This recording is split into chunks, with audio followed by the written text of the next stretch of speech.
A lot of people really want an electric sports car that is not expensive. You know, there's very little choice at this point in time, which is really weird considering there's hundreds of models of electric cars, but almost no sports cars. There's, yeah, the Porsche Taycan. There's a few here and there, but there's not many, and they're certainly not affordable. This, though, is unquestionably an exception to that rule.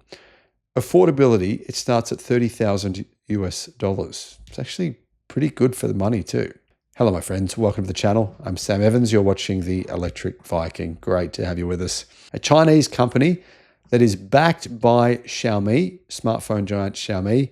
They own a percentage of the company, have rolled out their first model EV, electric sports car. I did a video on this, guys, about 10 months ago, and it's finally on sale, which is pretty cool. They actually unveiled this back in September 2022, so it's taken them a fair while to get it to market, but it is here, and it starts at a price of $31,500 US. The model's launch, apparently, according to CNEV Post, is one of the most low profile in China's auto industry, with no grand launch event or buzzing social media marketing, just a few simple Weibo posts from its founder. His name's Feng, by the way. So Feng said this: "No launch event, no PPT. I may prefer to do this briefing in the way we are more accustomed to in the past few years, and I hope I can get your support. The little sports car is officially on the market. I hope I can be of service to you," he said.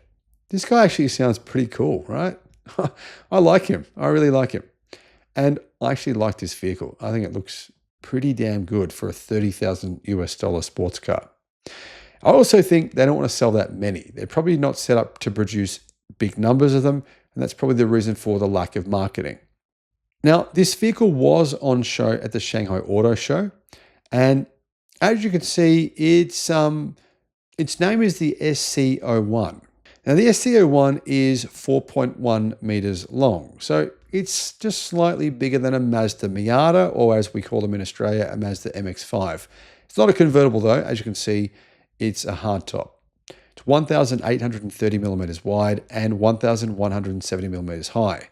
It's it's not a big car, but when you get a sports car, I don't think you want anything big. Now, personally, I quite like the retro style of the back. It's sort of reminds me of a Ferrari from back in the 1970s.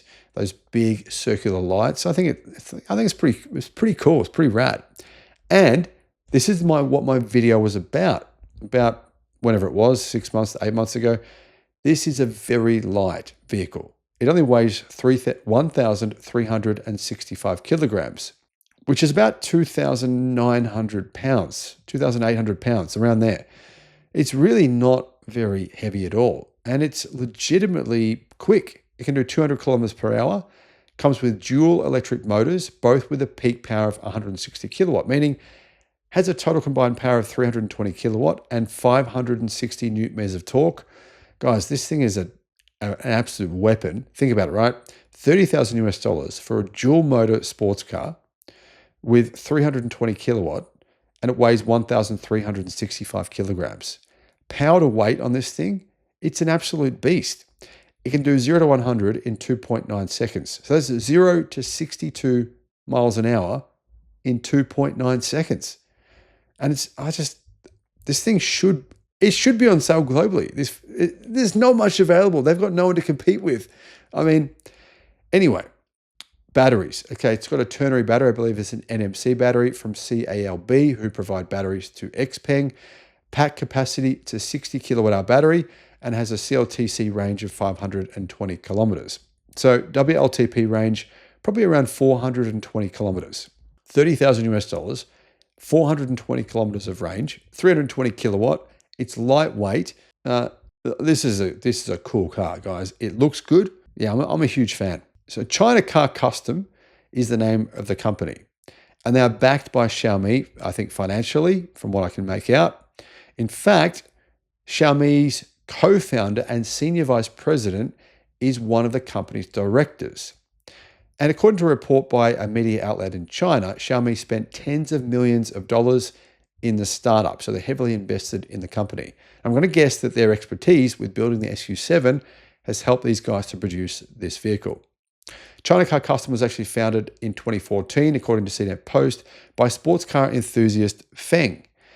And he has modified models including the Chery Littleland, Porsche 911, Mitsubishi 3000 GT. Basically, this company, it sounds like before they began making electric sports cars, would modify sports cars, traditional sports cars. In August 2021, the now defunct WM Motor showcased the WM Weltmeister, capable of accelerating from 0 to 100 in 1.8 seconds. And yeah, the reason they was able to do that is because China Car Custom, this company, modified it and made it into basically a rocket. Now, guys, the truth is sports cars, they don't really sell all that well in China. And that's why I'm kind of thinking to myself, this vehicle might not be a huge success, but if they were to sell this outside of China, I think it would be a success. Just branded to Xiaomi, right? That would help people with branding, understanding what it is. Branded to Xiaomi, tell people the numbers, 320 kilowatt, weighs 1,360 kilograms. It actually has a good sized battery. It's very light. It's $30,000 US. Add on an additional $10,000 for shipping it, and for whatever compliance you've got to meet, $40,000 US for this thing. I think it would be a massive success. But you guys, I know I'm an optimist. What are your thoughts on this? Would you consider one of these cars? If you were in the market for a sports car, would you consider it? I would. Let me know what your thoughts are though in the comments.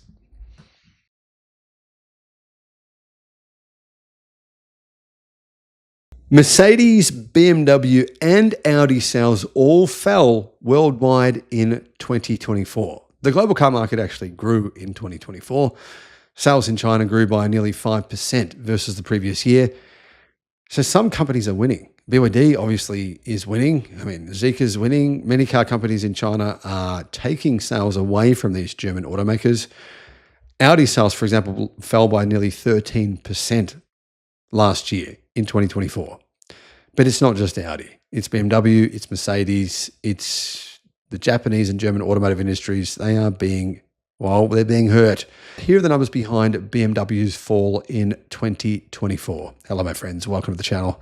I'm Sam Evans. You're watching The Electric Viking. Guys, great to have you with us. Thanks for tuning in, and thanks for supporting us on YouTube or on Patreon. Really appreciate your support. Guys, I personally, I'm feeling really positive today because I just drove my EV. As I'm sure you know, it's an Xpeng G6. I drove it using solar from my solar system. It was free, completely free. And I'm charging my EV with only solar. I mean, I've done a couple of road trips where you got no choice, but 99% of my use is coming from my solar, and I'm paying nothing. Plus, I got a credit on my bill.